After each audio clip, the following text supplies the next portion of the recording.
Hello and welcome. Today, we travel back to the grandeur and intensity of ancient Rome, where the magnificent Roman Colosseum stands as a timeless reminder of an empire's power and passion for spectacle. Picture the mighty arena, filled with the roar of thousands, the clash of weapons, and the drama that unfolded on its blood-stained sands. In this video, we will uncover the Colosseum's incredible history, from its architectural marvels to the lives of the gladiators who fought with courage and the extraordinary events that entertained the masses. So, get comfortable, relax, and let me guide you through the whispers of Rome's most captivating legacy. The birth of an icon, construction and architecture of the Colosseum. Our journey begins in the heart of Rome, a city pulsing with ambition and grandeur, around the year 70 AD. It was a time when the empire's power stretched across continents, and Emperor Vespasian, the founder of the Flavian dynasty, had a vision.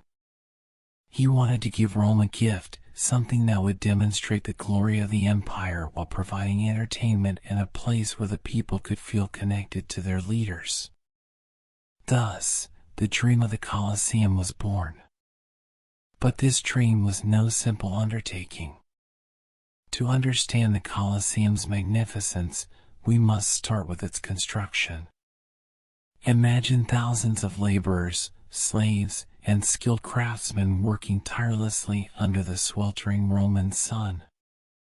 They laid the foundation on what had once been Nero's private lake, a bold statement to erase the past excesses of the unpopular emperor and replace them with a gift for the people. The Colosseum's structure itself is an architectural marvel, a blend of strength, elegance, and ingenuity. Made primarily from limestone and concrete, it featured 4 main levels, each designed to hold spectators of all classes, from the elite, who enjoyed shaded seats near the arena floor, to the common citizens who sat higher up in the stone stands. The exterior, with its striking series of arches and columns, represented 3 classical architectural orders: Doric at the bottom, Ionic in the middle, and Corinthian at the top. It was a testament to Rome's mastery over both engineering and art. Can you picture it? The massive oval arena, 189 meters long and 156 meters wide, could hold up to 50,000 spectators. The entire structure was designed to maximize efficiency, with 80 entrance arches allowing the massive crowds to flow in and out with ease. Romans, you see, were masters of crowd control and understood how to make grand experiences seamless and organized. Even today, stadiums around the world are inspired by the same design principles the Colosseum pioneered nearly 2,000 years ago. But it wasn't just the exterior that captivated people. Beneath the arena, hidden from the eyes of the cheering crowd, lay the hypogeum, a 2-level underground network of tunnels and cages. This subterranean labyrinth held wild animals, gladiators, and stagehands, ready to spring to action when their moment in the games arrived. It was a world shrouded in shadow, a backstage of terror and suspense that added to the mystique of the arena. As we continue, imagine the breathtaking moment when spectators entered this grand amphitheater. The energy was electric, a mixture of anticipation, excitement, and perhaps a hint of dread for the bloody spectacles they were about to witness. It was a space that combined beauty with brutality, a place where entertainment met the raw power of Rome. What made the Colosseum even more impressive was how quickly it was built. Within a decade, this architectural masterpiece was completed, an extraordinary feat, considering the scale and complexity of the project. The inaugural games, hosted by Vespasian's son Titus in 80 AD, lasted for 100 days. During this grand opening, Rome witnessed battles between gladiators, wild animal hunts, and even mock naval battles where the arena was flooded with water. The celebrations were meant to awe the people and reinforce the might of the Flavian dynasty. Take a moment to picture yourself there, seated among thousands, feeling the heartbeat of Rome in the rumble of the crowd. The Colosseum, with its awe-inspiring presence, was more than just an entertainment venue.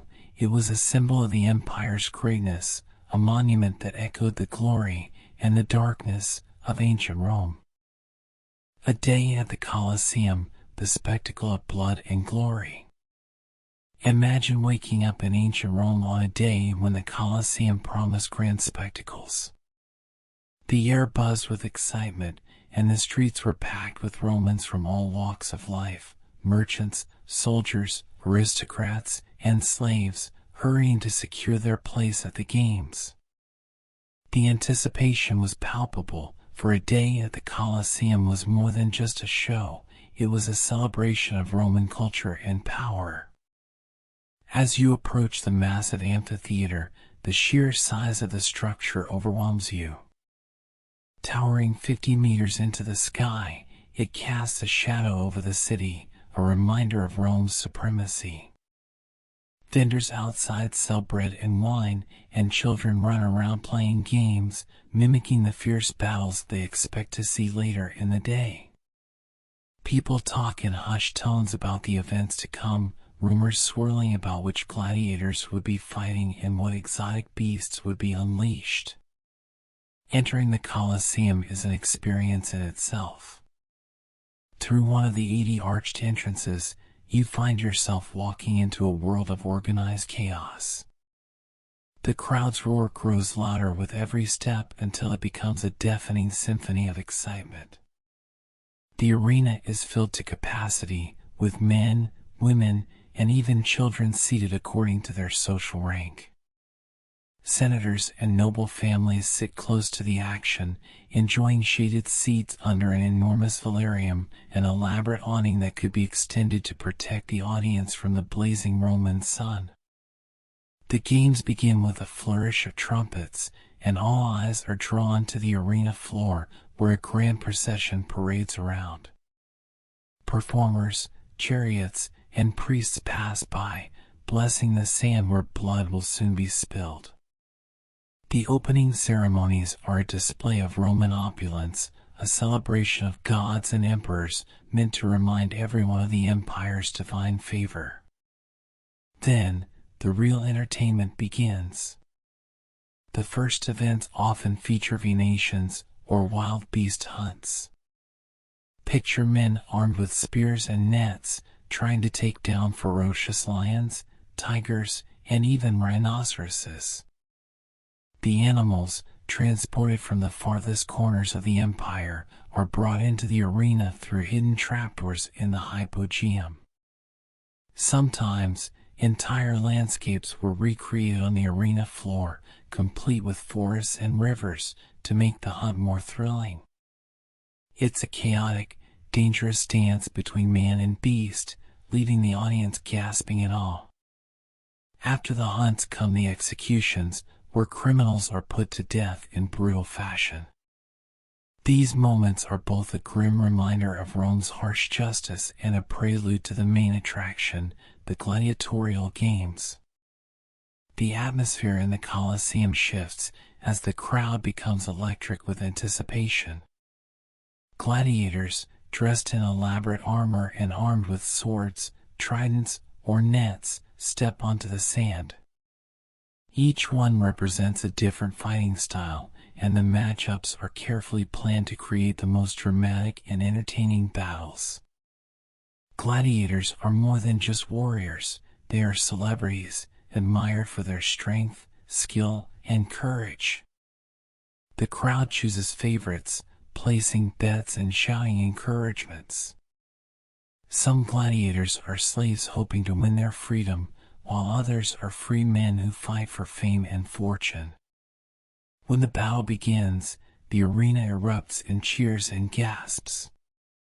The clashing of metal, the grunts of exertion, and the thud of bodies hitting the ground create a brutal soundtrack to the spectacle. Every strike, every drop of blood is a performance designed to captivate the crowd. If a gladiator falls but is not yet dead, the fate of the defeated rests in the hands of the emperor or sometimes the audience. Thumbs up or thumbs down, a simple gesture that could mean life or a swift, brutal end. The Colosseum, in that moment, feels alive, pulsing with the energy of thousands, a place where the line between entertainment and savagery blurs. As the day draws to a close, the games end, but the experience lingers. People leave the Colosseum exhausted but exhilarated, recounting the day's events and the courage of the fighters. The Colosseum, with its grand and brutal spectacles, was a place where Rome's might and the drama of human survival were put on full display. The gladiators, warriors of fame, freedom, and ferocity. The heart and soul of the Colosseum were undoubtedly the gladiators, men who fought, bled, and sometimes died to entertain the masses. But who were these warriors, and what drove them to step into the arena, knowing that each fight could be their last? Gladiators came from many walks of life. Most were slaves or prisoners of war, captured from distant lands conquered by Rome's relentless legions. Others were criminals, condemned to fight as punishment for their misdeeds. Yet, not all who fought were forced into the life of a gladiator. Some were free men who willingly chose this dangerous profession, drawn by the promise of fame, fortune, or perhaps the thrill of combat. These volunteers, known as octorati, often saw the arena as a chance to rise above their humble origins and carve their names into the annals of history. Life as a gladiator was brutal but also oddly glamorous. Gladiators lived in ludi, or training schools, under the watchful eyes of Lanisti, the managers and trainers responsible for turning men into fighting machines. Training was rigorous and relentless. Picture a day in the life of a gladiator, hours of grueling combat drills, lifting heavy wooden weapons to build strength, and practicing under the harsh sun. Every movement was drilled into them until it became second nature. They learned not only how to fight, but how to put on a show, because the Colosseum demanded more than skill, it demanded spectacle. Their diets were surprisingly well planned, rich in carbohydrates to build muscle and provide energy. These warriors were known as hordearii, or barley men, because their meals often included barley and beans, designed to bulk them up and protect their bodies from the deadly blows they might receive. The life of a gladiator was one of contradictions. They were both revered and reviled, admired for their strength, but always one match away from death. Each gladiator had a specific fighting style and was equipped accordingly. Some fought with the agility and precision of a retiarius, armed with a net and trident, dancing around heavier opponents as they tried to entangle and strike. Others, like the Murmillo, were heavily armored and fought with a large shield and gladius, embodying raw power and defense. The Thracians, inspired by the Thracian warriors, wielded a curved sword and a small, ornate shield, while the Secutor was designed to counter the agile retiarius, with a smooth, rounded helmet to prevent getting caught in the net. Gladiatorial matches were often choreographed to create the most thrilling and evenly matched fights. It was about balance, a dance of death where the crowd craved excitement but not predictability. The best gladiators became legends, with their names sung throughout Rome and etched into graffiti on walls. Fans would shout their favorites' names, hoping for a victory or a dramatic turn of fate.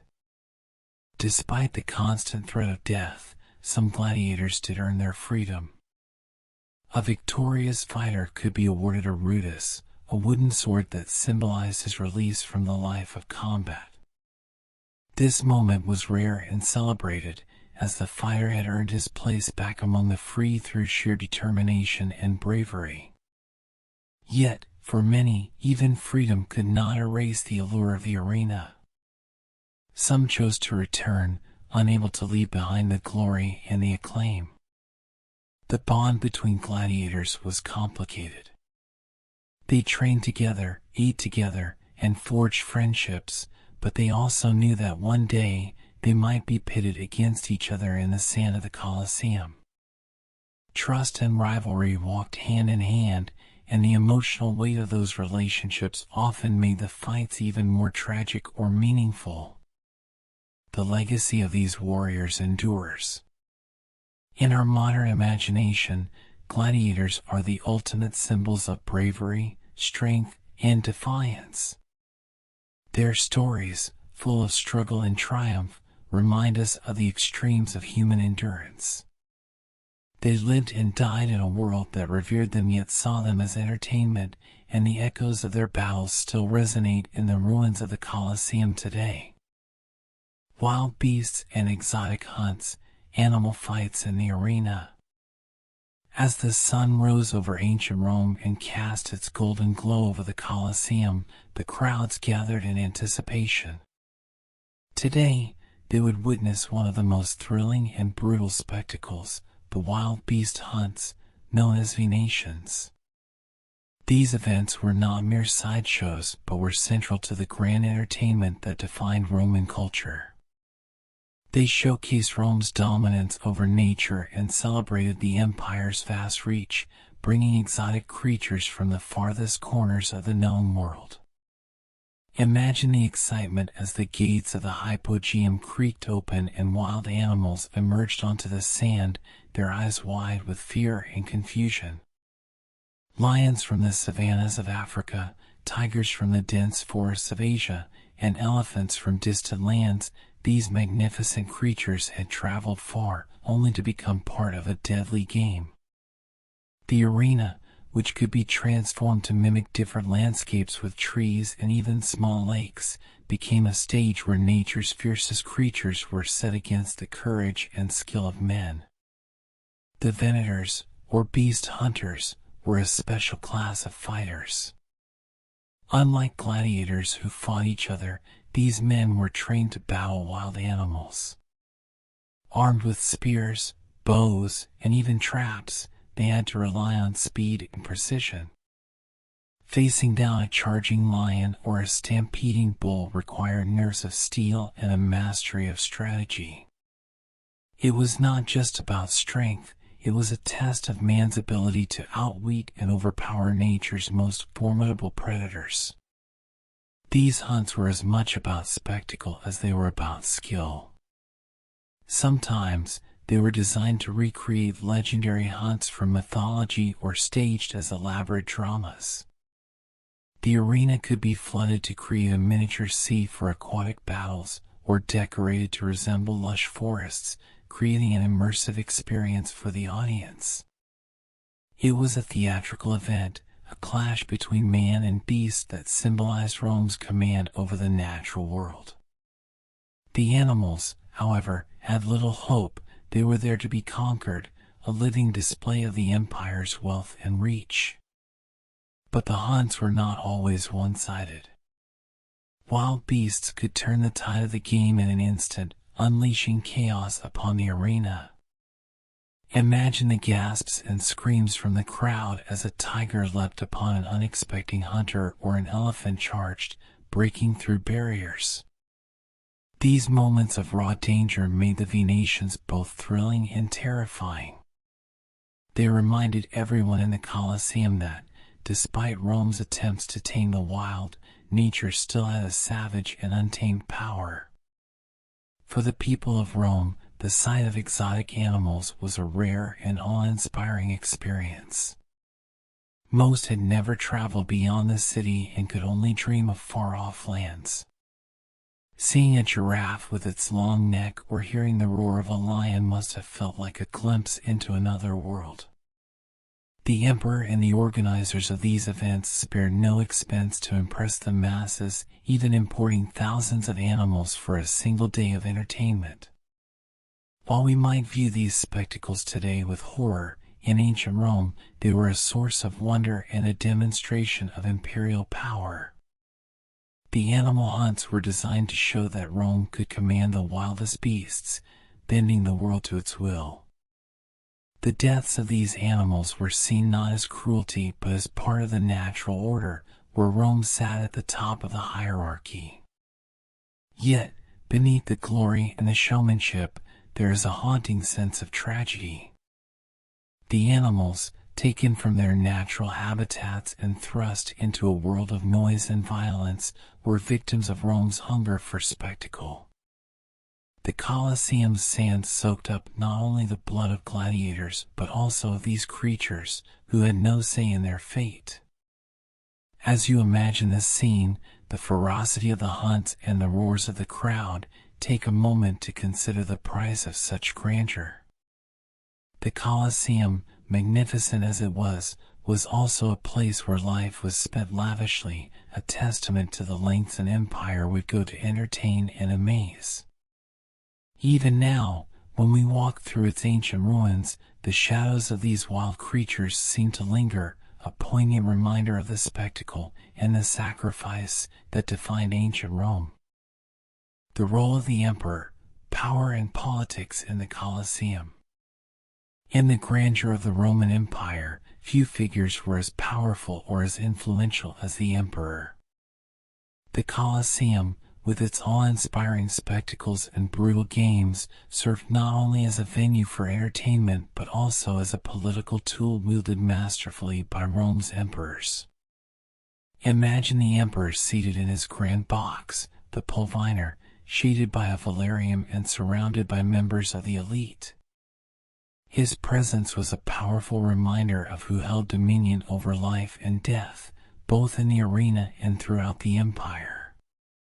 The Colosseum wasn't just a place to impress the citizens, it was a symbol of the emperor's strength, generosity, and, sometimes, his ruthlessness.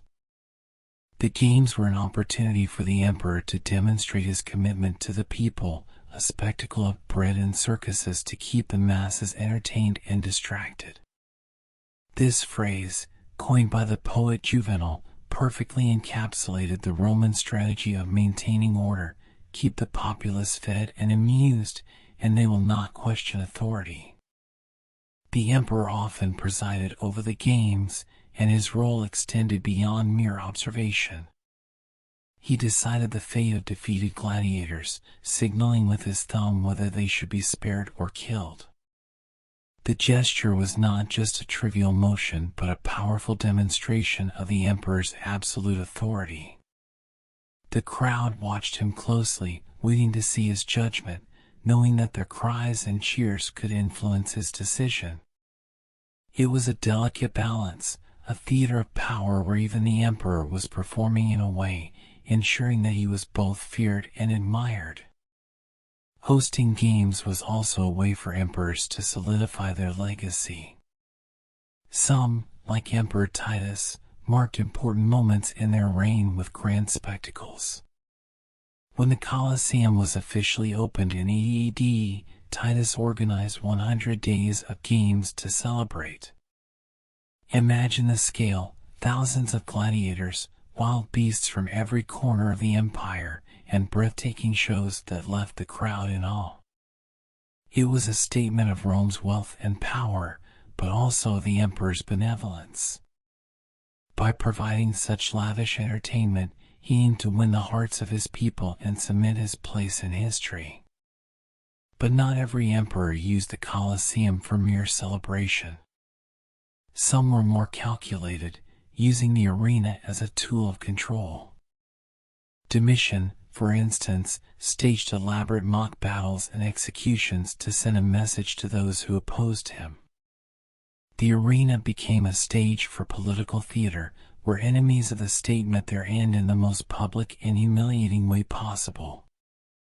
These spectacles served as grim reminders of what happened to those who dared to challenge the emperor's authority.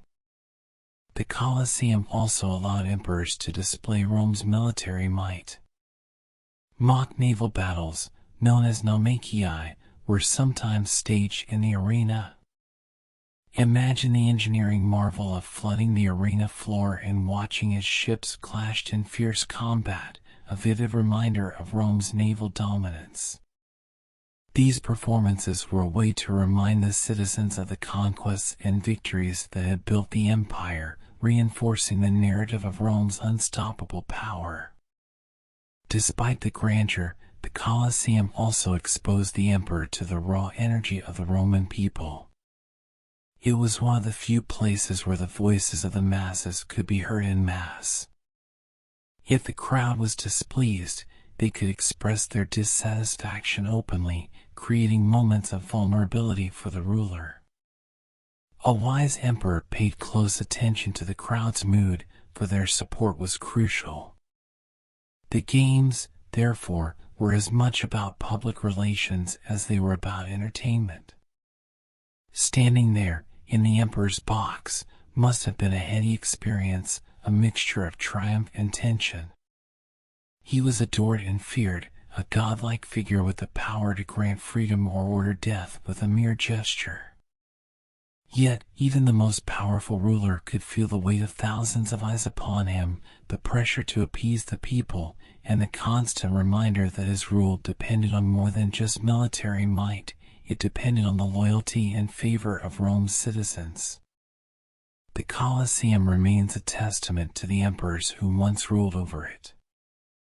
As you walk through its ancient corridors today, you can almost hear the whispers of power and the echoes of a time when the fate of gladiators, prisoners, and even the empire itself could be determined by the whim of one man seated high above the roaring crowd. The engineering marvels, how the Colosseum worked. The Roman Colosseum wasn't just an architectural wonder, it was a feat of engineering brilliance that has left modern architects and historians in awe. As we step into this grand amphitheater, let's take a closer look at the hidden mechanisms and architectural innovations that made the Colosseum one of the most advanced structures of its time. To understand the true ingenuity behind the Colosseum, we have to start from the ground up. Beneath the arena floor lay the hypogeum, an intricate underground network of tunnels, cages, and lifts. This two-level labyrinth was the hidden heart of the Colosseum, where wild animals were kept, gladiators prepared for battle, and stage crews worked tirelessly to make the shows spectacular. Picture a scene where lions, tigers, and even crocodiles awaited their fate in dark, stone chambers, only to be raised suddenly into the sunlight through a complex system of trapdoors and elevators. These wooden lifts were operated by teams of men pulling ropes and levers, a well-choreographed dance of human power and mechanical ingenuity. The arena floor itself was a marvel.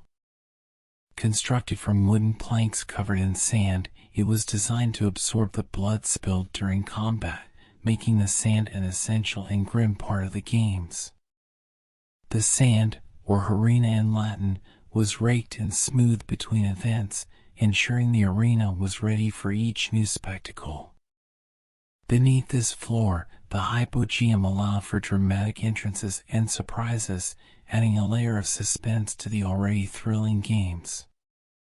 Imagine the shock of the crowd as a wild beast appeared from the ground with no warning, a testament to the Colosseum's ability to keep spectators on the edge of their seats. The Colosseum's elliptical shape wasn't just aesthetically pleasing, it was a practical design that provided excellent visibility from every seat while also maximizing the strength of the structure. The outer walls, standing 50 meters tall, were constructed from massive blocks of travertine stone, held together not with mortar but with iron clamps. This method allowed for a flexible and sturdy design, able to withstand earthquakes and the test of time, though centuries of looting and natural disasters have taken their toll. The seating arrangement, or cavea, was meticulously planned to reflect the rigid social hierarchy of Rome. The closest seats to the arena, known as the podium, were reserved for the elite, senators, priests, and high-ranking officials. The next level was for the equites, or Roman knights, followed by the general public in the higher tiers. The very top level was for the plebeians and women, except for the Vestal virgins, who had prime seats near the arena floor. The design ensured that everyone, regardless of social status, could witness the grandeur of the games, but always with a clear reminder of their place in society. Another impressive feature of the Colosseum was the velarium, a massive retractable awning that could be deployed to shield spectators from the scorching sun. This engineering marvel consisted of canvas sails stretched across a complex system of ropes and pulleys, operated by skilled sailors from the Roman navy. The effort required to maneuver the velarium was enormous, but it provided much-needed shade and comfort for the thousands of spectators, a testament to Rome's ability to combine function with spectacle. Waterproofing and drainage were also key components of the Colosseum's design. The amphitheater was built with an elaborate drainage system to ensure that rainwater didn't flood the arena. The Romans even staged mock naval battles, or naumachii, in the early years of the Colosseum's use. These events involved flooding the arena floor and recreating sea battles, showcasing Rome's engineering prowess and naval might. While these spectacles eventually became too costly and were phased out, the ability to transform the arena into a miniature sea was an impressive display of Rome's ambition and ingenuity. As we explore the Colosseum, it's clear that it was more than just a place for games. It was a masterpiece of engineering, a symbol of human ingenuity and the power of an empire that knew no bounds. Even today, walking through its ancient arches, one can't help but marvel at the ingenuity and labor that went into creating such a colossal structure. The Colosseum stands not only as a monument to Rome's glory but also as a reminder of the brilliant minds that built it, a lasting legacy of engineering that continues to inspire awe. Death or glory, the life and training of a gladiator. The life of a gladiator was a harsh and unforgiving one, filled with brutal training, unimaginable discipline, and the constant shadow of death. Yet, for those who fought in the Colosseum, there was also the allure of fame, the hope of freedom, and the chance to earn the admiration of thousands. To truly understand the world of the gladiator, we must step into the sandals of these warriors and experience the trials they faced every day. Most gladiators were not born warriors. Many were slaves, prisoners of war, or criminals condemned to fight. Yet, not all were forced into this life. Some were free men who volunteered, driven by the prospect of glory or the hope of wealth. These men, known as octorati, chose the harsh path of the arena, trading the safety of an ordinary life for the thrill of combat. For them, the Colosseum offered an opportunity to become legends, to have their names etched into history. Training for the life of a gladiator began at one of Rome's many ludi gladiatorii, or gladiator schools. These schools were run by lanisti, experienced trainers who were often former gladiators themselves. The life of a trainee was grueling. Each day began before dawn, with rigorous drills designed to build strength, speed, and endurance. Picture a dusty training ground, filled with men lifting heavy wooden weapons, sparring in pairs, and practicing strikes and blocks under the watchful eyes of their trainers. There was no room for weakness. Every move had to be precise, every step calculated.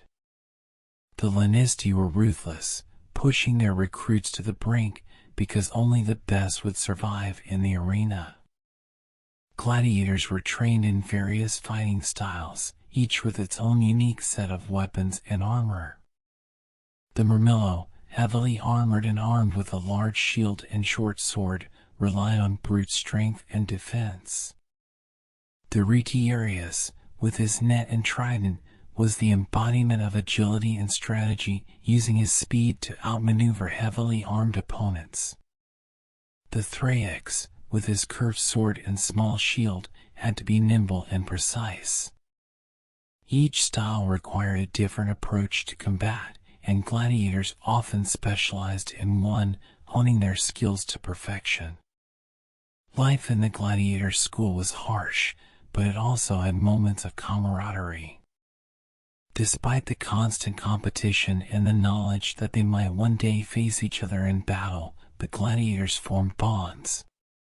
They ate together, trained together, and shared the burden of a life that could end at any moment. They learned to respect each other's skills, knowing that survival often depended on teamwork and mutual trust, even if only temporarily. The diet of a gladiator was surprisingly well balanced. They were fed meals rich in carbohydrates, such as barley, beans, and porridge, designed to bulk up their bodies and build strength. This diet earned them the nickname Ordurii, or barley men. While they were given basic medical care to keep them in fighting condition, injuries were common and the mortality rate was high. Every day was a reminder of the thin line between life and death. Despite the brutality of their existence, gladiators were also celebrities in their own right. Successful fighters could become icons, admired and revered by the Roman people. Fans would chant their names, and some gladiators even received gifts and had devoted followers. Graffiti found on the walls of ancient Rome reveals messages from admirers, praising the strength and valor of these warriors. For some, the life of a gladiator offered a twisted kind of glory, a chance to rise above their origins and become a legend. However, the price of this glory was steep. Each match was a life or death struggle, with the crowd watching eagerly, hungry for blood and drama. A fallen gladiator's fate often rested in the hands of the crowd or the presiding official. A thumbs up or thumbs down gesture could mean mercy or death. If a gladiator fought bravely and skillfully, he might win the crowd's favor and be spared, but if he showed cowardice or was deemed unworthy, his life could end swiftly. Some gladiators fought their way to freedom, earning a rudis, a wooden sword that symbolized their release from the arena. This moment was celebrated, a hard-won victory over a life of violence. Yet, for many, the allure of the Colosseum was hard to escape. Even freedmen sometimes chose to return, unable to resist the call of the arena, the adrenaline, and the roar of the crowd. As we think about the lives of these warriors, we are reminded of the strength and resilience that defined them. The Colosseum was their stage, a place where they fought not only for survival but for the hope of glory. Their legacy lives on, etched into the very stones of the Colosseum, a tribute to the men who became legends through their courage and their sacrifice. Bread and circuses, how the games kept the people happy. In the bustling city of ancient Rome, life was a constant hustle of commerce, politics, and the sharp divide between the wealthy and the poor. The empire was vast and powerful, yet maintaining control over such a massive and diverse population was no small feat. The emperors and politicians of Rome knew that to keep the peace, they needed to win the hearts of the people. This is where the phrase panem et circenses, or bread and circuses, comes into play. It was a strategy that kept the populace content, distracted, and, most importantly, loyal. Imagine a city teeming with citizens of every background, merchants haggling in the market, soldiers marching in formation, and slaves carrying heavy loads. The lives of ordinary Romans were filled with challenges, from the daily struggle to make a living to the constant threat of disease and unrest. But on days when the games were held in the Colosseum, everything changed. The streets would be filled with an electric energy as people of all classes flocked to the arena, eager to escape their worries and witness the grand spectacles that awaited them.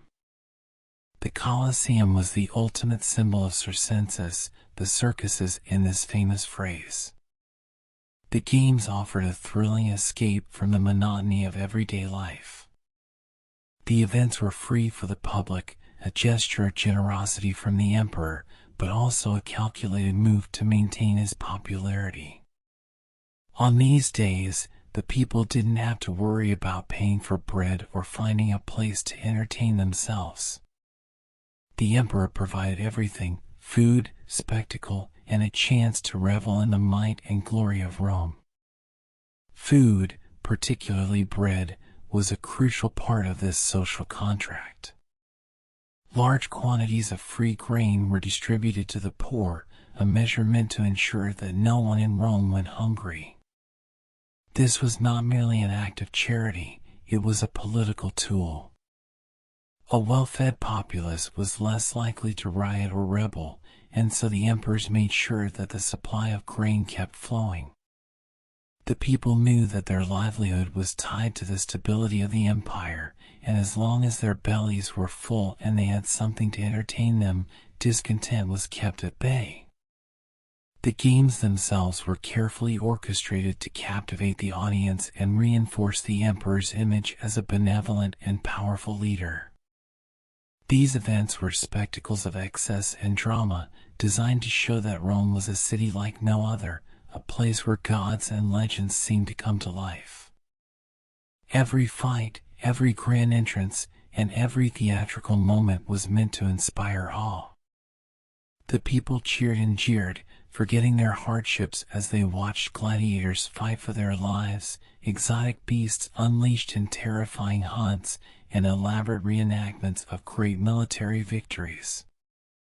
Yet, beneath the excitement of the games, there was a deeper psychological element at play. The Colosseum served as a release valve for the tension simmering within Roman society. The violence and bloodshed on display channeled the frustrations and fears of the populace into a controlled environment. People could express their emotions freely, shouting for victory or calling for the death of a defeated gladiator. It was cathartic, a way for society to vent its collective anxieties without turning against itself. The emperors, meanwhile, took full advantage of the games to solidify their power.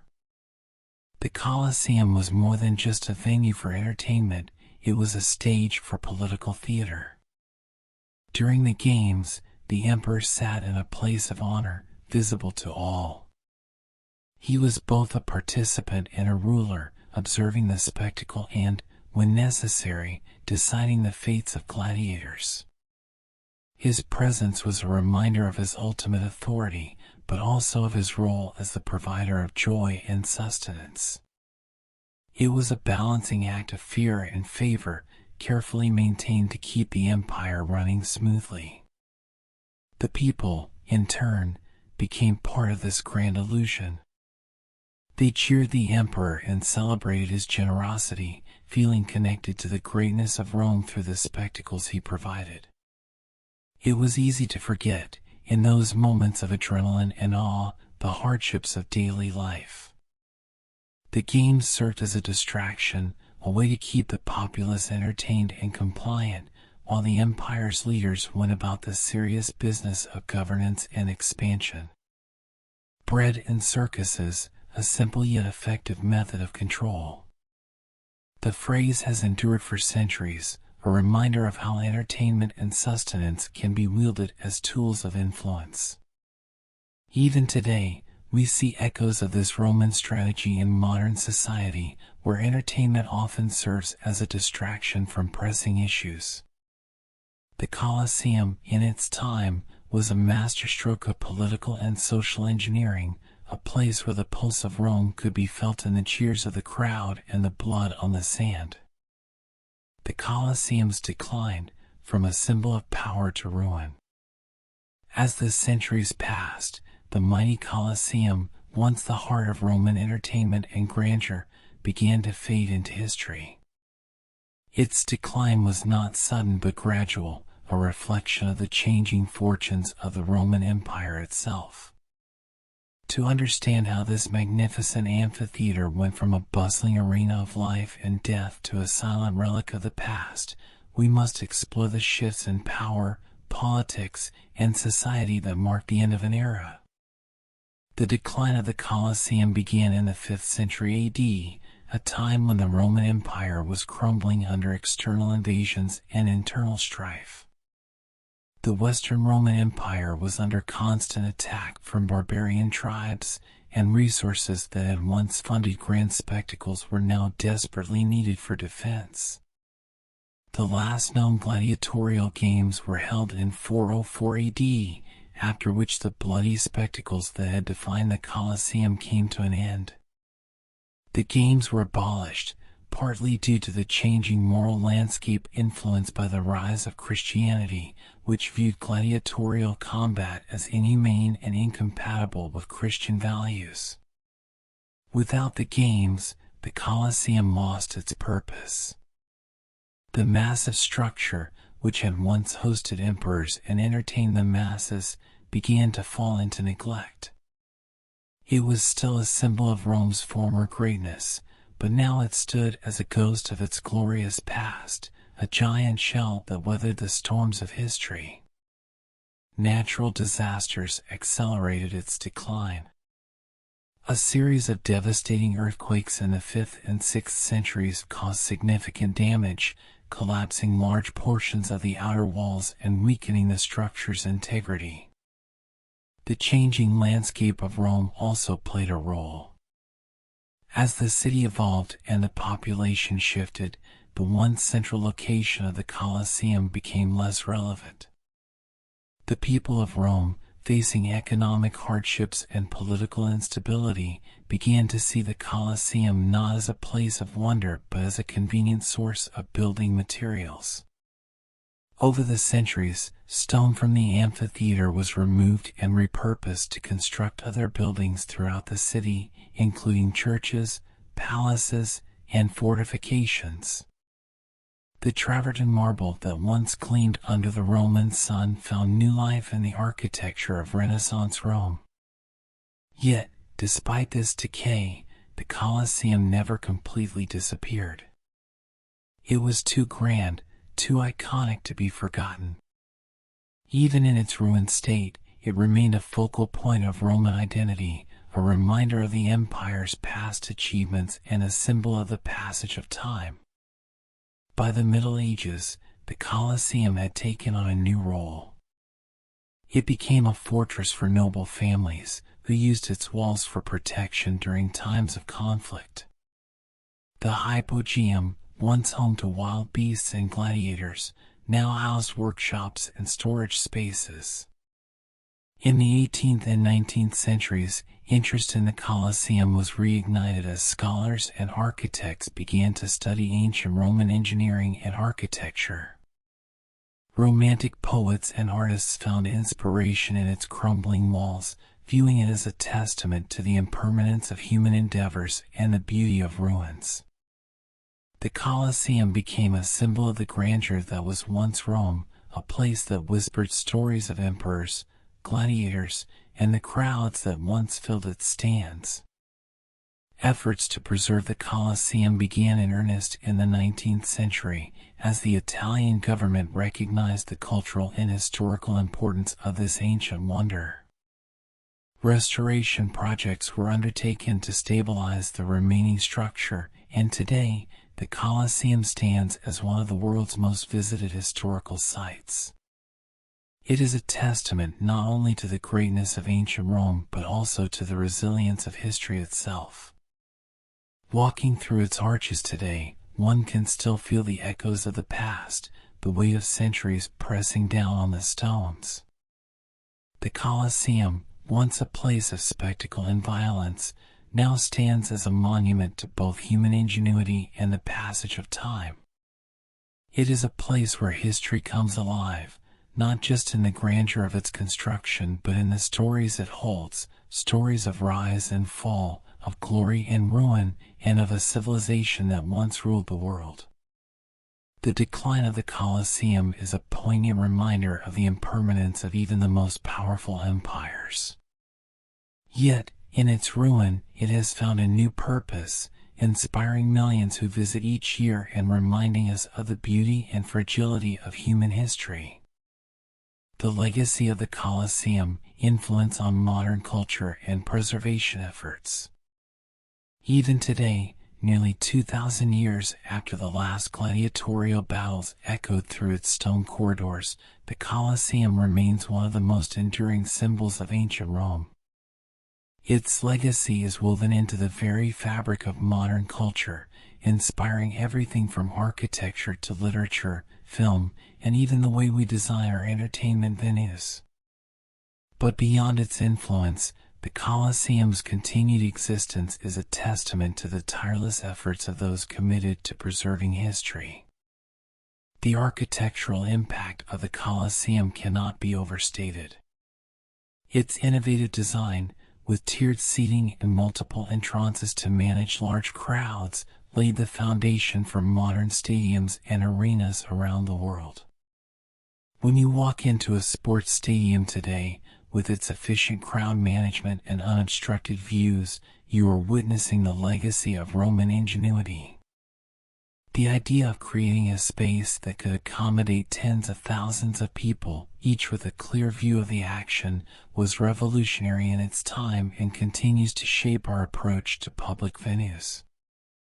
Culturally, the Colosseum has captivated the imagination of people throughout history. Writers and artists have long been inspired by its grandeur and the stories of glory and tragedy that played out within its walls. During the Renaissance, scholars marveled at the engineering feats of the ancient Romans, while romantic poets in the 18th and 19th centuries saw the ruins as a symbol of the fleeting nature of human ambition.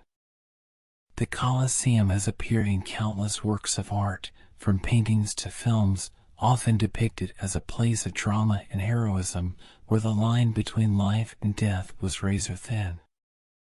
In modern entertainment, the Colosseum continues to be a source of fascination. It has been the setting for iconic scenes in films like Gladiator, which reimagined the bloody and thrilling spectacles of ancient Rome for contemporary audiences. The concept of gladiatorial combat has permeated popular culture, influencing everything from video games to novels, where the themes of honor, sacrifice, and the human spirit are explored. The Colosseum itself is more than just a historical monument. It has become a cultural icon, a symbol of the extremes of human nature and the enduring allure of the past. Yet, the Colosseum is not just a relic to be admired from afar. It is a living monument, one that requires ongoing preservation to ensure it survives for future generations.